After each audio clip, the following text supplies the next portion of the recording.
So I could give you a million times as a kid or as a young adult that I felt scared or paranoid playing in the woods.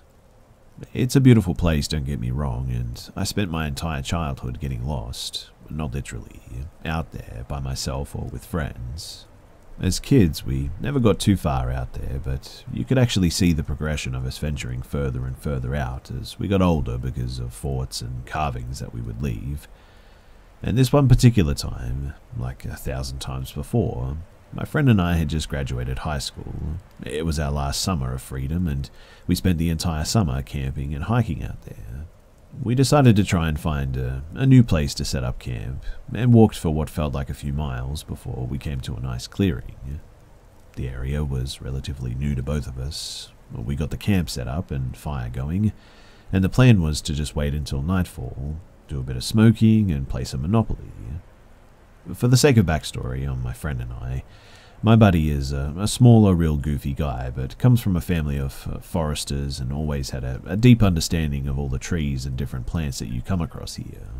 He had no fear of going and camping out by himself, too. If I spent like 10,000 hours in the woods, he must have spent like 50,000. As for me, I'm taller, a bit sturdier, and as we got older, I spent more time worried about women and sports, and the woods became a place for small parties. Also, I never had the balls to really camp out alone, so I never really did it. In fact, older me wouldn't really go far at all when I was alone, because I could never shake the feeling of being watched out there. Which I know was just paranoia, but still, it's an uneasy feeling. Anyways, camp is set, fire is going, but it's getting lower and needs some wood. Sun is down and we're both cutting up and having a good time. My friend is sitting on his little chair that he always brought and loading up, and I was crouched breaking some excess limbs off of some of the logs that we'd gathered for the fire. When all of a sudden this strong breeze cuts through the clearing. I couldn't tell you if it was the suddenness of it or what, but my friend and I sort of both stopped immediately and looked at each other. The breeze went just long enough to flicker our fire down to a small flame. We both sat completely still in almost total darkness. Neither of us said a word. When, across from us, on the other side of the fire, we could hear footsteps. They sounded like somebody was running and would slow down to a walk and then run again, definitely on two legs. By the sound of it, they were pacing sort of back and forth over the same spot. Then, just like it started, it stopped with a softer crunch on the underbrush. I knew by the sound of it that whatever this thing was, it had taken a crouch. I was crouched still and knew that I was staring right at it in the dark. My friend grabbed my shoulder and said, "Buddy," and when he did that, I felt this surge of fear come over me. I could feel it and hear it in him as well. I'd been so fixed on the footsteps and rationalizing what I'd heard that I hadn't even considered being afraid yet. But this was true fear. It was raw and made me feel helpless. I could hear my friend after a while grab some leaves and he dropped them on the fire. For the split second the leaves covered the fire, we were in pure darkness too. But then the fire sprang to life. We both quickly grabbed some more leaves and brush and threw it on the fire as quickly as we could. I got some sticks and logs on there, and neither of us took our eyes off the spot or moved much for like over an hour, I think. Finally, the leaves crunched and whatever it was, it slowly walked off. Which means that whatever was there, it had sat there crouched watching us without moving for far longer than any animal I know would have. It wasn't until after the footsteps disappeared too that I realized the smell had disappeared as well. It smelled like a paper mill of all things. Spoiled eggs almost. For the rest of the night, besides whispered remarks, neither of us really moved or stopped looking at that spot. We didn't go into the tent, and I had a very short, light sleep sitting on the ground with my head rested on my hands. My friend never went to sleep, and in the morning, we packed up and silently walked back home. To this day, too, we talk about it often. In the 7 to 8 years since it happened, my forester friend has not camped by himself out there since. And to be honest, I don't blame him.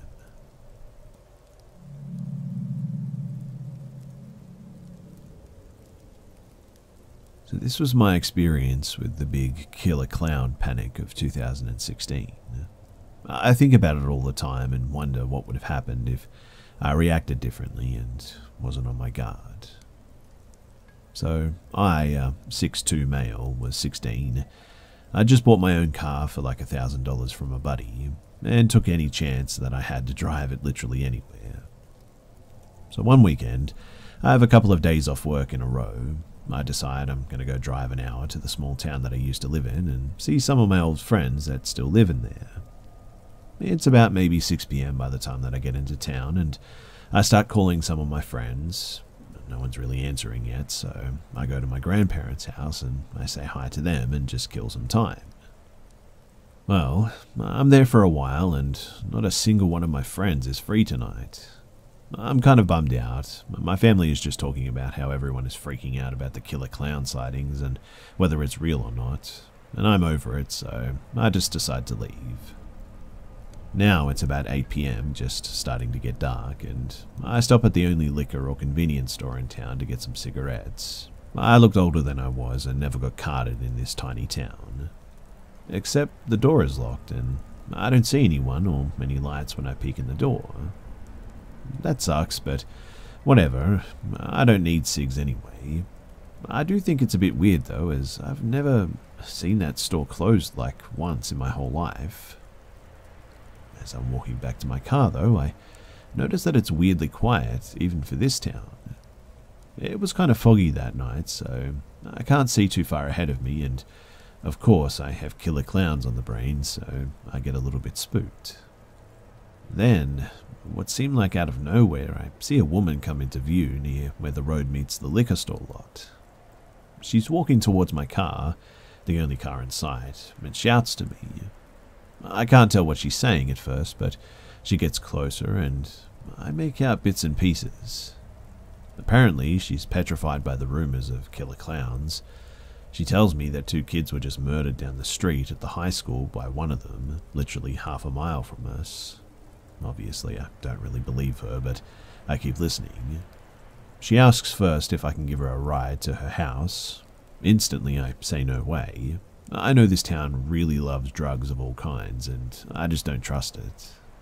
She keeps asking though and won't leave me, so I say, how about this? I'll drive on the shoulder behind or next to you as you walk home, so if anything happens, I'll be there in my car. She says fine, and we start going. She's going super slow though. I have my hazards on, driving half on the shoulder down the country road as she walks beside my open passenger side window. A couple of times she says something like, "Come on, can I just get in? I'm super scared." And I tell her that there are no killer clowns, there's no need to be scared, and I'm not going to risk my safety, and she shuts up. After maybe 10 minutes, we turn down a dirt road that ends at a clearing, and I stop the car. She says, "Okay, I see my house from here," and I say, "Cool, see you later." But then she freaks out and says, "No, you have to walk me to my house." She points to a big old farmhouse about 150 feet in front of us through the clearing. I say, "No, I'm done. I told you that I'd help you get home, but we're here. We can see your home right in front of us, and it just feels off." At this point, she gets super weird, starts sort of rubbing her body up and down as if to be sort of sexy, and keeps asking please and implies that she'll do something for me I want in exchange. I put it in reverse at this point, start backing up, and she literally puts her arms in and ducks her head into my driver's window and sort of demands that I give her any money that I have.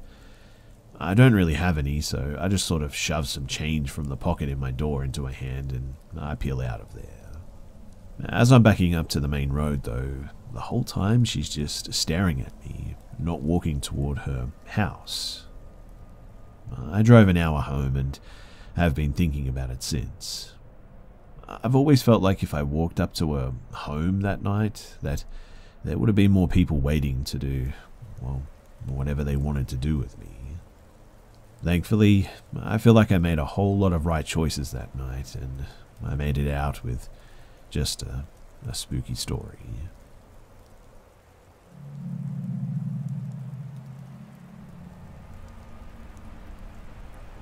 So, I've always been kind of creeped out by the house that me and my mum have lived in, but it's gotten a little out of hand lately, I think. I always got that kind of feeling like, oh, someone's in the room with me right now, or someone is looking at me, and I would always check around to find nobody there, though. There are some pages posted around the halls. We rent an apartment in a house owned by someone else, with a bunch of writing on it that I and my mum could never figure out, and that added to the creepiness, I suppose. Either way, though, my room has 2 windows, so there's lots of natural light. I used to have sheer curtains and pretty much keep them open constantly, until my parents came home one day and said that they saw someone outside of my window watching me. It was dark out.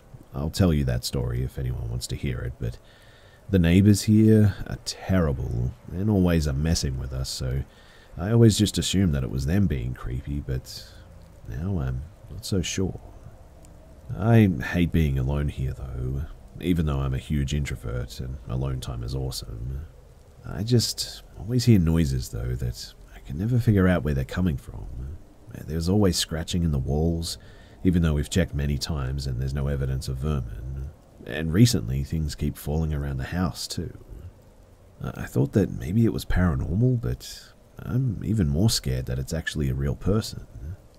It just happened again, and that's what triggered me to share this, because currently I'm home alone, and I kept hearing noises around the house. As usual, I kept my door open, lights on in the main house, and cat on my bed. I kept getting up to check on what the noises were, in case of an intruder or anything, right? But there's nothing like normal. But then, I hear a really loud crash from the bathroom, another side of the house. I took a curtain rod for safety, a real useful right, and went to investigate, and I didn't see anything suspicious. That is, until I looked up.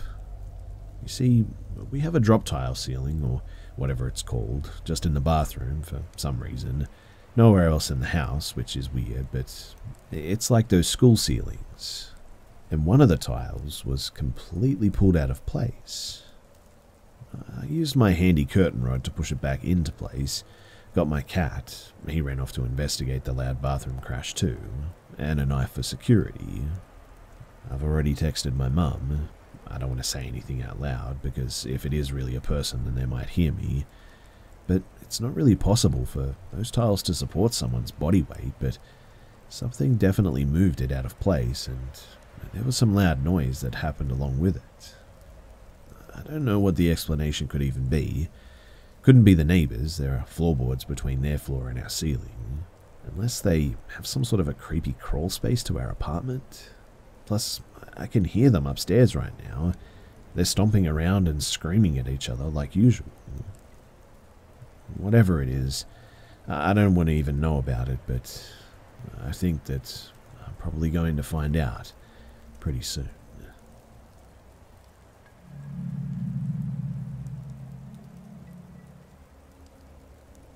When I was a kid, about 12 to 13 years old or so, I wasn't in the best home situation, which meant that I spent a lot of time running away from home, hiding in my room, or walking the streets at night. My home, outside of the terror of my parent, wasn't the safest either. It was a 3-bedroom ranch, no larger than like 900 square feet, with front and side doors that no longer locked correctly. Even with the deadbolt, one good push and it would swing open. My brother and I, we often slept in the living room with a baseball bat, just in case someone tried to come in. And one night, while sleeping in the living room, our side door began to shake violently. At first I thought it was our parent coming in from the garage, and I did my best to pretend to be asleep. Unlike my parent, who would have pushed the door open by now, the door was still closed despite the shaking. I tried to wake up my brother, but he wouldn't get up, so I ended up grabbing the bat and walked to the door myself. Since it was one of those kitchen doors with the window, I left the lights off and crouched to avoid being seen. I could see the gold doorknob being jerked back and pushed forward rapidly. It was never turned though, so I relaxed. It was probably a friend from down the street messing with us, I thought. So I peeked through the curtain to see who held the knob, but quickly noticed that the screen door over the main door was still closed, which meant the doorknob was sealed behind its latch. No one should have been able to grab it without at least cracking the screen door open. When I looked past the screen door, I noticed that there wasn't anyone there too. In disbelief, I opened the curtain door and looked all around the door, which was still shaking from the knob. I decided that this had to be someone messing with us too at this point. I mean, it had to be, right? I didn't know how or why, but it must have been. So I grabbed the doorknob with my free hand, but released it almost just as quickly because it was freezing to the touch, as if someone had stuck it in the freezer or something. Well, fed up and annoyed now, I turned on the porch light and swung open the curtain, ready to catch them in the act. But to my horror, there wasn't anyone there. Like I had suspected, the screen door was closed all the way, and the frame and bottom covered up the doorknob. There was no one hiding by the car, on the other side of the house, or ducking on the porch, but the knob was still shaking. Lost for words and thoroughly terrified at this point, I just conceded and turned back towards the living room. I had to wake up my brother, and as I was rushing back to him, I suddenly just heard silence. There was nothing. The knob had stopped. I turned to look back, and in front of the door, inside of my kitchen, was a tall, pale man with dark, shaggy, wavy hair all of a sudden. Obviously, I was terrified. He must have been the one messing with the door, and now he was inside somehow because I failed to see him outside or something. I kept my eyes on him as I held up my bat and started yelling for my brother. The man didn't react though and took a couple of steps towards me. He seemed almost bored, if that's the right word. His hands were in his pants pockets and his shoulders were slouched slightly. My brother was finally starting to stir, and I was feeling like we were about to have the fight for our lives until the man tilted his head back, and it was just enough to clear some of his shaggy bangs from his face. But, and I can never forget this, where his eyes should have been, there were like two rotting sunken pits. Well, at that, I screamed like I had never screamed before. My brother sprang up from the sofa all of a sudden and immediately rushed to me, wondering what was wrong. I closed my eyes and dropped to my knees, covering my ears as he tried to comfort me. I don't know why I reacted like this, instead of telling him that there was an intruder in the house and to grab the bat, but the fear I felt was just so overwhelming that I couldn't control myself. When I finally did manage to tell him, he looked for the man, but told me that we were alone. There was no man. The door was still closed, and he told me that the knob felt like it always did. This was not the only time that I would ever encounter something like this, but this was the first time, and I just wanted to share this. So, thanks for listening.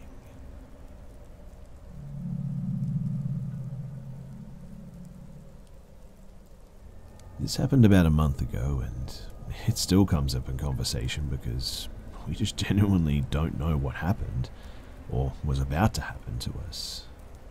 I'm sharing this story to hear your thoughts and ideas. So, it was around 7 p.m. in November. It was dark in Metro Detroit. I was driving and my fiancée was riding passenger. We were exiting a pretty popular highway when we turned onto a mile road near the city shopping mall and outlet centers. Being in close proximity to the mall, it was sort of strange the boulevard was that empty at that time of night. But we're driving on this deserted westbound side of the boulevard when we noticed that there was a stopped running vehicle in the middle lane. Again, it was dark aside from the streetlights that line the road every 80 yards or so, but their brake lights were obviously lit and we approached quickly.